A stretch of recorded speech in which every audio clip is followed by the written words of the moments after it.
Programa Encontro Semanal. Oferecimento Beleza e Cia, a vida com mais estilo.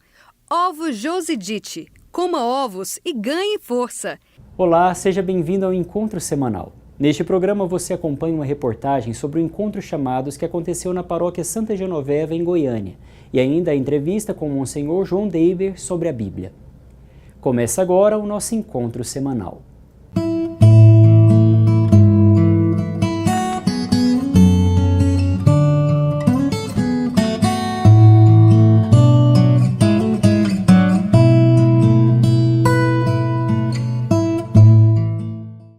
A Paróquia Santa Genoveva, em Goiânia, realiza cada 2 meses os chamados. Este encontro proporciona um momento de adoração e intimidade com Deus.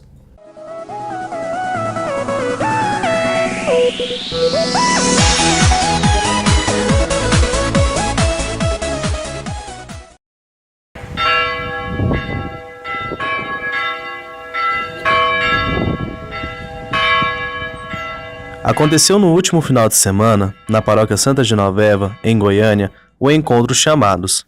O evento surgiu pela necessidade dos paroquianos de um momento de adoração eucarística e confissões.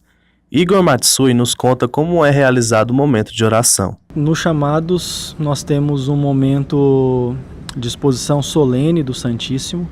Nós iniciamos com a exposição solene do Santíssimo e em seguida a gente inicia com as músicas e um momento de oração. As pessoas elas pegam as suas velas, fazem a sua oração, depositam diante do trono do Senhor, diante do Santíssimo.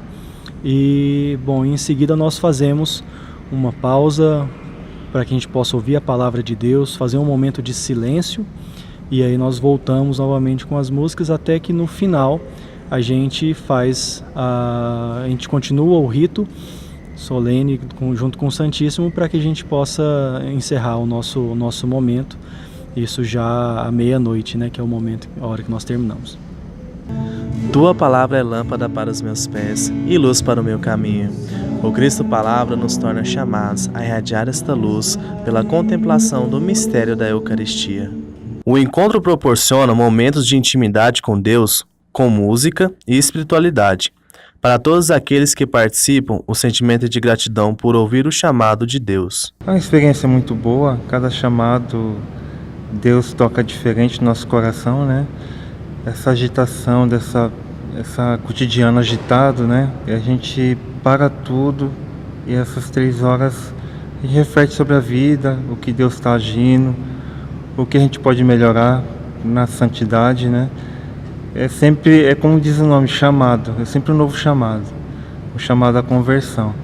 E essa experiência de hoje foi muito boa, Deus tocou no nosso coração, meu coração principalmente, através do Santíssimo exposto, o silêncio silenciar o coração e a alma ouvir o chamado de Deus. Uma experiência muito boa e sempre quero estar presente a cada chamado, sempre ouvir esse chamado novo. Um dos organizadores do encontro fala de sua experiência pessoal em ver, não somente os adultos, mas também os jovens de sua paróquia participando do encontro. É bom e é muito bonito ver os jovens adorando, os jovens dentro da igreja, porque a partir que que o jovem tem essa experiência verdadeira, essa experiência pessoal com Deus, ele vai poder levar Deus para mais pessoas e dar continuidade à obra de Deus. Então é muito, muito legal que os jovens participem, que os jovens estejam presentes para que eles possam dar continuidade às coisas de Deus dentro da igreja e fora da igreja como leigos, que nós somos. Então é fundamental e é de muita, muita alegria ver que jovens participando desse momento e realmente sentindo essa necessidade de poder adorar a Deus e de estar na presença de Deus.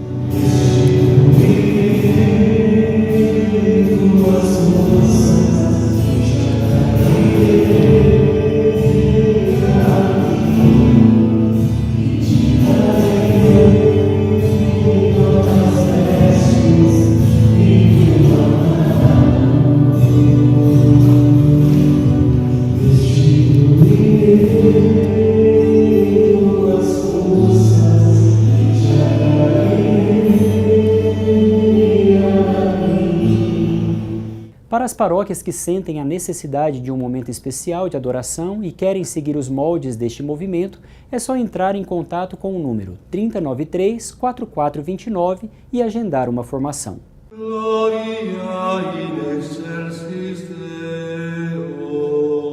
O Papa tem falado com frequência da cultura do descarte. Ou seja, ele coloca os extremos da vida. A criança que é impedida de nascer e o idoso que não consegue viver. O mundo de hoje, feito de pessoas que se preocupam com muitas coisas, que vão e que vêm, que trabalham, se esquecem muitas vezes, até no seio da própria família, de cuidar das pessoas nascituras, porque são pessoas, são gente, e de cuidar dos idosos. É realmente um quadro doloroso a gente andar aí pela cidade e ver tantas pessoas solitárias. E se a gente vai aqui e acolá, a gente sabe de casos de pessoas que perderam as crianças por própria culpa, porque não tinha futuro, não vislumbrava algo na vida, achavam que era dona do próprio corpo. Essa é uma das razões, mas tem muitas outras razões sociais que impedem a pessoa de levar a gravidez até o fim. Mais uma vez, a Igreja vive da oração. Pedimos ao Senhor para que a cultura do descarte desapareça e venha a ser criada e a ser sedimentada a cultura da inclusão. Incluir tanto aqueles que Deus manda para este mundo, quanto aqueles que Deus faz chegar a uma vida mais amadurecida, que Deus permite de viver mais longamente.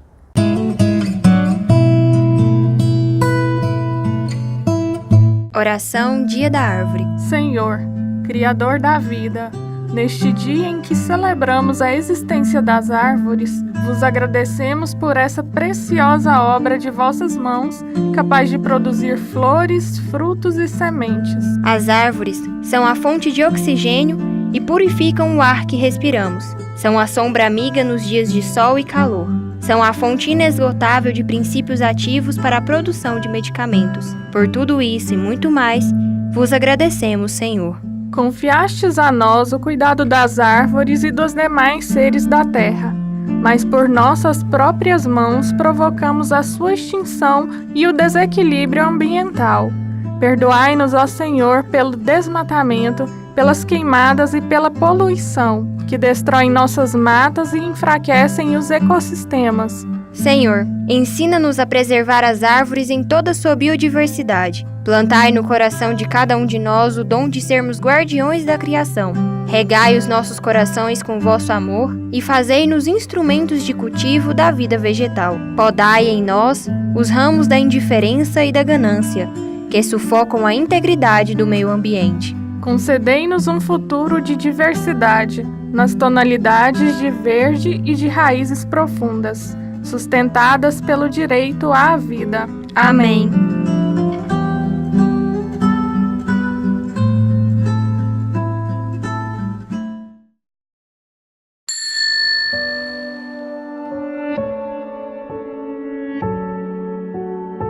A intercessão é uma oração de pedido, que nos conforma de perto com a oração de Jesus.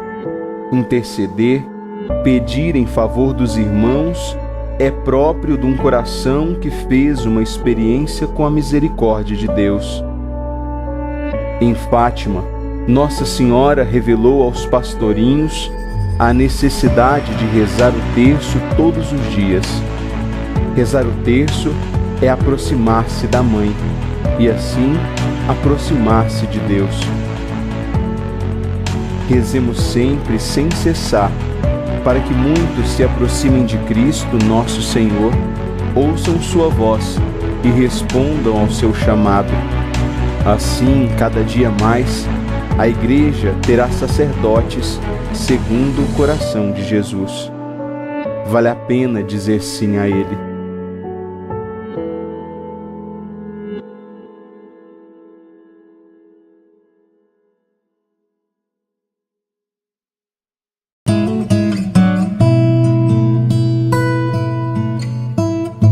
Hoje, no quadro As Razões da Fé, temos mais uma participação de Matheus Bernardo, da paróquia São João Evangelista. O que é transubstanciação? Obrigado, Matheus, por mais uma vez participar do nosso programa. O Senhor Jesus, aquele que morreu e ressuscitou, aquele que está à direita de Deus e que intercede por nós, está presente em sua igreja de muitos modos. Em sua palavra, na oração da igreja, nos pobres, nos doentes, nos presos, em seus sacramentos, em que Ele mesmo é o autor, no sacrifício da missa e na pessoa do ministro. Mas, sobretudo, Ele está presente sob as espécies eucarísticas. O modo como Jesus está presente na Eucaristia é único. Jesus a eleva acima de todos os sacramentos e faz com que ela seja o coroamento da vida espiritual. No Santíssimo Sacramento da Eucaristia estão contidos verdadeira, real e substancialmente o corpo e o sangue, juntamente com a alma e a divindade de nosso Senhor Jesus Cristo, ou seja, o Cristo todo. Esta presença se chama real, mas não exclui a realidade das outras presenças, pois por ela Cristo, Deus e homem, se torna completamente presente. É pela conversão do pão e do vinho, no corpo e no sangue de Cristo, que ele se torna presente neste sacramento. A respeito desta mudança, muitas pessoas falam de transformação, ou seja, que o pão e o vinho se transformam no corpo e no sangue de Jesus. Mas aqui seria um equívoco no significado da palavra transformar. Trans, que significa mudança, e formar, que diz respeito à forma, ou seja, aos acidentes. Quando se trata da Eucaristia, não existe uma transformação, pois as características de pão e de vinho, como o gosto, o cheiro, a textura destes elementos, se conservam apesar da mudança que existe pela consagração das espécies eucarísticas. O que muda então? A mudança que existe não é na forma, mas na substância, ou seja, aquilo que faz o pão ser pão e o vinho ser vinho é mudado pelas palavras de Cristo. Isto é o meu corpo, este é o cálice do meu sangue, em corpo e sangue de Jesus. A este mistério nós chamamos transubstanciação. Faça também como Matheus Bernardo, envie para nós um vídeo com a sua pergunta para o WhatsApp do programa Encontro Semanal, 99174-9290. E esteja sempre pronto a dar a todos as razões da sua fé.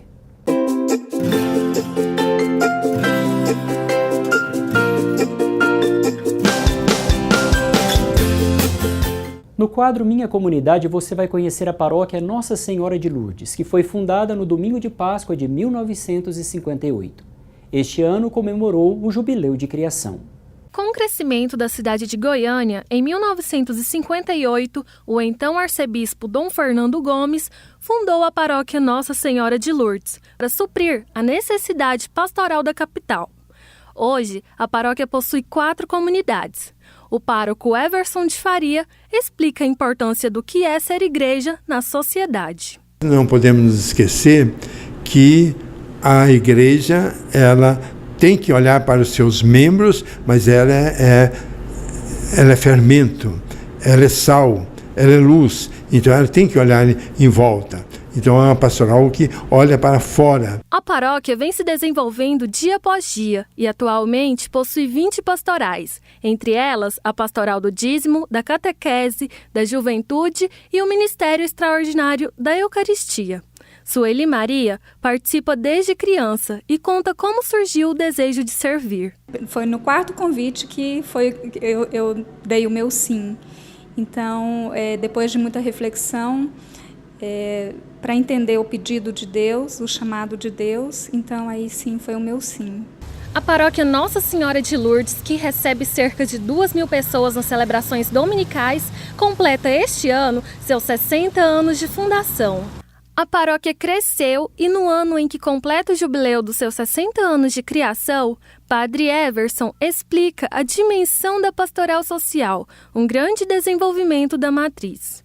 Nós temos aí a pastoral social na paróquia, e com diversas manifestações dessa pastoral, seja a pastoral da criança, ou a pastoral do atendimento aos pobres, tá? Que nós temos aí 90 famílias que são mantidas pela paróquia, e nós estamos, assim, dentro do nosso vicariato, fazendo uma opção de ser uma paróquia que vai especializar no atendimento. A paroquiana Aurilita Ferreira gosta e sente a necessidade pessoal de colaborar em todas as atividades que acontecem na matriz.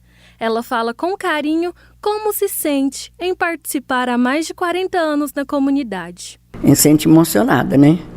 Porque você vê o tanto de casamento que tem aqui, é difícil falhar um sábado. Vem noiva não sei da onde, para casar aqui, porque, uma fala assim, não, essa gruta só aqui que tem, para tirar fotografia, porque não sei o quê. Então isso pra gente é um orgulho, de saber que a gente está fazendo parte, a gente está trabalhando com prazer, com gosto.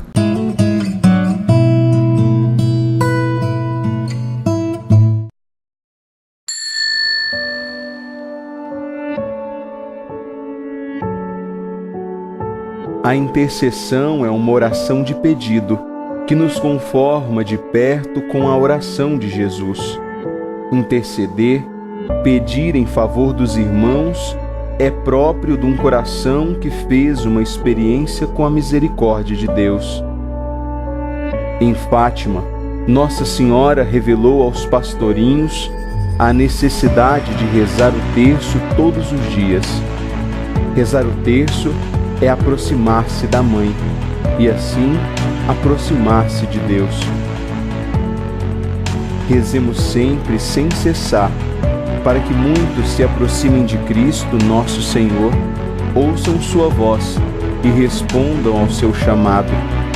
Assim, cada dia mais, a Igreja terá sacerdotes segundo o coração de Jesus. Vale a pena dizer sim a Ele.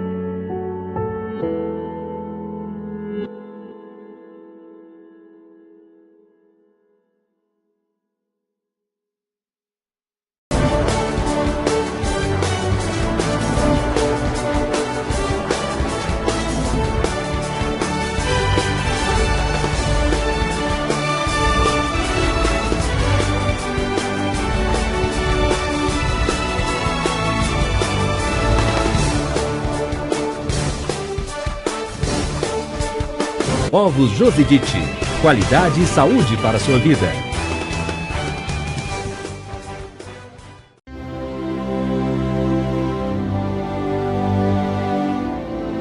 África es un continente rico, pero la riqueza más grande, más valiosa de África son los jóvenes. Ellos deben poder elegir entre dejarse vencer por la dificultad o transformar la dificultad en una oportunidad. El camino más eficaz para ayudarlos en esta elección es invertir en su educación. Si un joven no tiene posibilidades de educación, ¿qué podrá hacer en el futuro?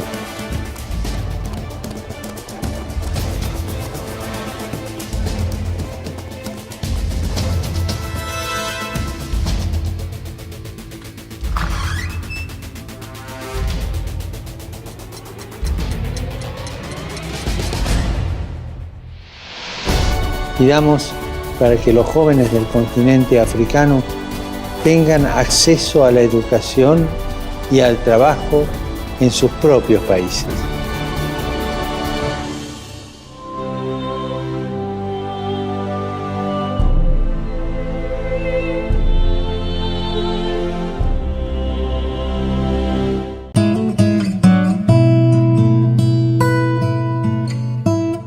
No dia 30 de setembro é o Dia da Bíblia e também celebra a memória de São Jerônimo, o padroeiro de todos os que se dedicam ao estudo da Bíblia. Na entrevista dessa semana, Monsenhor João Deiber vai falar sobre a Sagrada Escritura.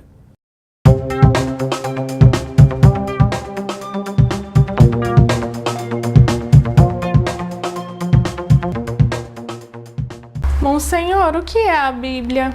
Bom, a Bíblia, a palavra significa livros, os livros que são considerados sagrados. Agora, de fato, tem várias Bíblias. Os judeus têm a Bíblia dos livros que foram escritos em hebraico, certo? Determinaram isso numa espécie de concílio no primeiro século da era cristã. Os protestantes no Antigo Testamento seguem os livros, a lista dos livros que os judeus usam, certo? Mas tem também o Novo Testamento junto. Os ortodoxos têm a Bíblia, a Septuaginta, que era uma tradução grega que foi feita 300 anos antes de Cristo e que de fato foi o livro que é mais citado, os livros mais citados no Novo Testamento e também o Novo Testamento. E nós católicos temos a Bíblia hebraica para a parte que era na Bíblia hebraica, que é na Bíblia hebraica, a parte dos livros que não estão na Bíblia hebraica, mas estão na Bíblia grega, nós temos também, e para o Antigo Testamento, e também temos o Novo Testamento. Os cristãos todos estão de acordo sobre os livros do Novo Testamento. Por que o mês de setembro é dedicado à Bíblia? Bom, no dia 30 de setembro nós celebramos a festa de São Jerônimo. São Jerônimo foi chamado pelo Papa para traduzir a Bíblia para o latim. É engraçado, porque a língua geral falada em Roma era grego durante séculos, inclusive séculos depois de Jesus, mas chegou uma época em que, depois da divisão do Império Grego e Império Latino, o povo precisava de uma cópia em latim e São Jerônimo resolveu ir para a Terra Santa, principalmente para Belém, para fazer uma tradução apoiando-se no conhecimento dos rabinos hebraicos, certo?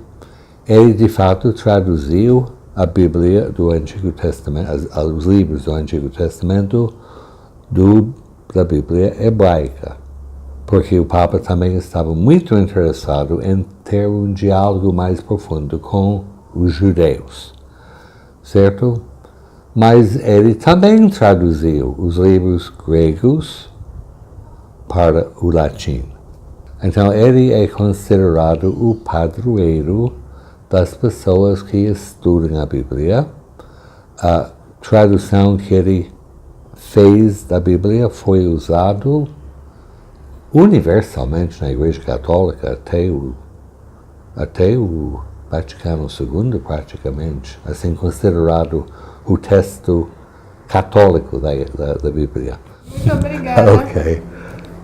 Você pode assistir essa e outras entrevistas no YouTube da Arquidiocese de Goiânia. Até a próxima.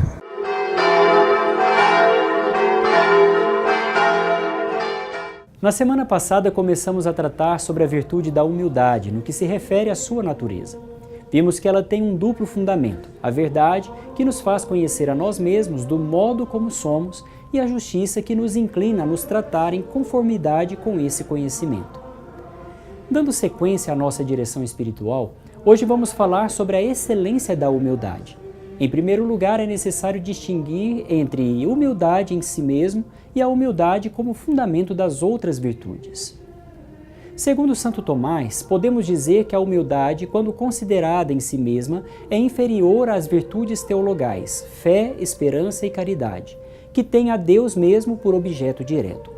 Podemos dizer também que ela é inferior a certas virtudes morais, como a prudência, a religião e a justiça legal, que diz respeito ao bem comum. Apesar disso, é considerada superior às outras virtudes morais, com exceção talvez da obediência. Isto por causa do seu caráter universal e porque nos coloca num grau de submissão à ordem divina em todas as coisas. Se consideramos a humildade como a chave que abre os tesouros da graça e o fundamento das virtudes, segundo os santos da Igreja, ela é uma das virtudes mais excelentes. Deus sabe que a alma humilde não se vangloria nas graças recebidas, mas ao contrário, glorifica a Deus por tê-las recebido. Por outro lado, a humildade tira de nossa alma o amor próprio e a soberba e nos prepara, pela graça, para nos encher de Deus.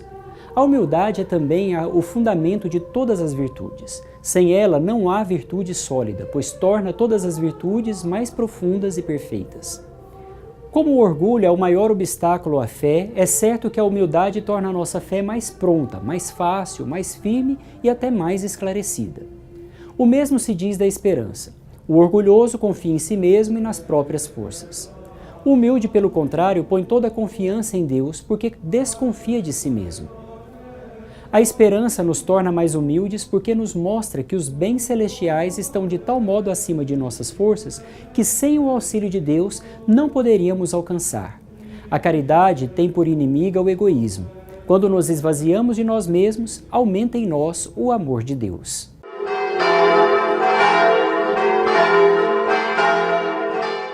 No último episódio da série deste mês, você vai entender a importância da iniciação cristã no seio familiar e como o estudo bíblico pode ser trabalhado na catequese. A catequese é a educação da fé de crianças, jovens e adultos. Ela compreende especialmente o ensino da doutrina cristã. O catequista tem como missão ensinar e transmitir a mensagem de Deus. Nós procuramos fazer uma catequese mais dinâmica com as crianças. Não só alguma coisa parecida com sala de aula, mas uma coisa que eles interagem mais, né? A gente procura interagir também a família, né? Nos nossos encontros, né? E o catequista é uma peça-chave aí, que ele é que vai, através da vivência dele, incentivar a criança a participar, a vir às celebrações, a estar dentro da igreja. A catequese está ligada com toda a vida da igreja. É importante que no seio familiar os pais sejam colaboradores na iniciação cristã dos filhos. A forma que a gente usa de incentivar é trazer na igreja para eles participar das missas, para eles ter o conhecimento e voltar a buscar por que ler a Bíblia, porque da Bíblia a gente consegue extrair muitas coisas que levam para a nossa vida inteira. Cada catequista tem a responsabilidade de conduzir os catequizandos para o encontro com a palavra de Deus. A gente mostra para eles a importância e a gente inicia lá com a turminha de 4 anos através de histórias, através de gravuras, né? Na missa com as crianças também tem um incentivo, né, deles estarem buscando a palavra de Deus na Bíblia, né?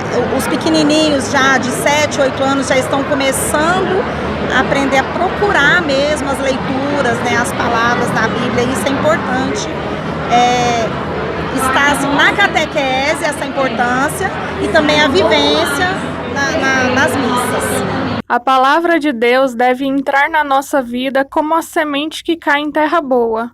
O aprendizado na catequese nos leva à comunhão com Cristo. Eu aprendo coisas sobre Deus, coisas sobre os mandamentos. Chegamos ao final do nosso programa. Convido você a acessar as nossas redes sociais, Facebook e Instagram, e acompanhar todas as edições do programa no YouTube da Arquidiocese de Goiânia.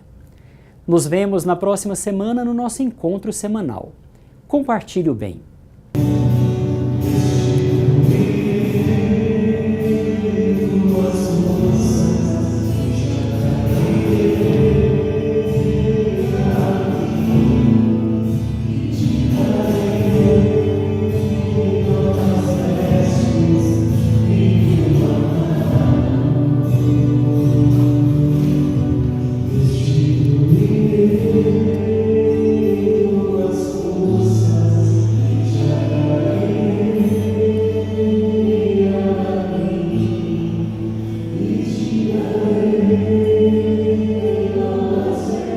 No próximo encontro você vai ver uma mensagem de Dom Washington Cruz para o mês missionário e uma entrevista com a psicóloga Raíssa Milhomem sobre o trabalho na educação com os adolescentes.